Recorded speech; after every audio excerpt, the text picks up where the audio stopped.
All right. So we've got two more ropes working on a little eye bolt there of some sort. And we're going to do the same kind of thing, which is to find the resultant force and its direction. Okay. So resultant force and its direction measured clockwise from the positive axis. So let's just kind of predict just a little bit. I know the 600's sort of pulling down in that way and the 800's pulling up. So we're going to expect our resultant should be here somewhere like that. And so we're going to want to call this angle here theta r. So that's measured counterclockwise from the positive axis. Okay, so coming up like that. Okay, so we begin with some vectors. So let's call this one B down here. There's my vector B. And we'll call this guy vector A, just like so. Now, some people like to do what's called the parallelogram method for thinking these things through. I don't find it all that helpful, but I want to show it to you. So maybe it'll be helpful to you. And if you hear people talk about it, you'll know what's going on. So the idea with the parallelogram method of analyzing these is to take your two vectors and put them tail to tail, sort of like this. And then what you're going to do is you're going to draw a parallel line here. That's for B. And a parallel line here for A. Then we know that our resultant is going to go in here just like that. So there's R. Okay. Now, one place the parallelogram method can be useful is in analyzing your angles. Okay. So, for example, if we needed this angle right here, okay, we know that that's going to be 90 degrees plus 30 degrees. All right. Because we know that this down here is going to be 30. So that means whatever that is. Anyway, I don't want to label it just yet. I want to go ahead and get to our triangle. So, which is my preferred way of thinking about it. So we're going to walk north, so to speak. We're going to go up A, and then we're going to go down B like this. And so our resultant is start to finish just like that. Okay. Now let's think about some angles that we've got going on. We know from B that B is 30 degrees down.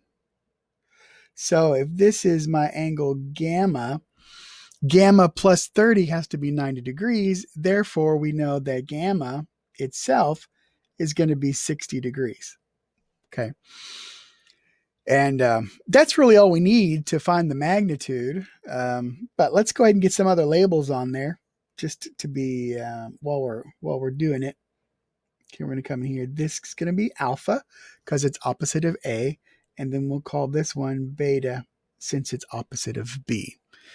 Okay. Okay, we know A, we know B, we don't know R, we know gamma. So to find R, this is a perfect opportunity to utilize law of cosines. And so we're looking at R squared. It's going to be A squared plus B squared minus 2AB cosine of gamma. And we got a bunch of numbers there that we could plug in. Okay, we got 800 and 600. So I've got 800 squared plus 600 squared minus 2 on 800 times 600 times the cosine of 60 degrees. Okay. Now, what we saw before when we had our angle in there was 105 Move my picture out of the way. Sorry about that. The angle was 105 degrees. And so the cosine of 105 is negative. Okay. And so what that did for us is it opened up our triangle to give us an obtuse triangle. Okay. Now, cosine of 60 is positive. So when we subtract here, we're going to end up with a smaller number.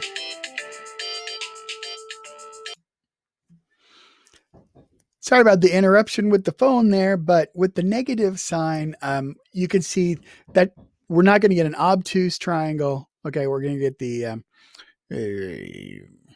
acute triangle there. Okay, but when you run the numbers on this thing, so this guy's r squared. What you're going to get for r is that r turns out to be 721.1.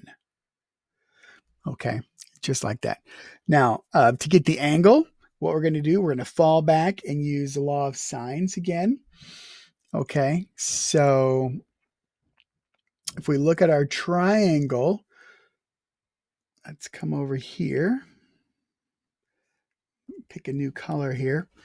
And if this is my horizontal level, that's my x-axis there, then what we need our theta r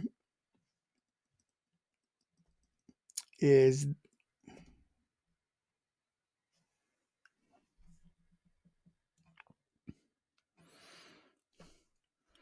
so then we can see from the diagram that if we take our theta r plus beta, that's going to be 90 degrees. And of course, that implies then that theta r is 90 minus beta. So now we've got to try to find beta, which is where we're going to use the law of sines again. So we can say here we've got the sine of gamma over r has to be equal to the sine of beta over b.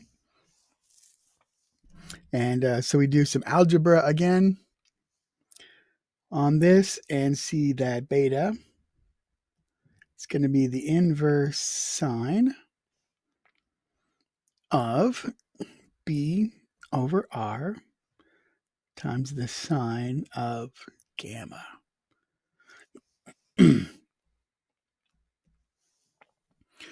When you plug your numbers in on that, what you're going to get is that beta is 46.1,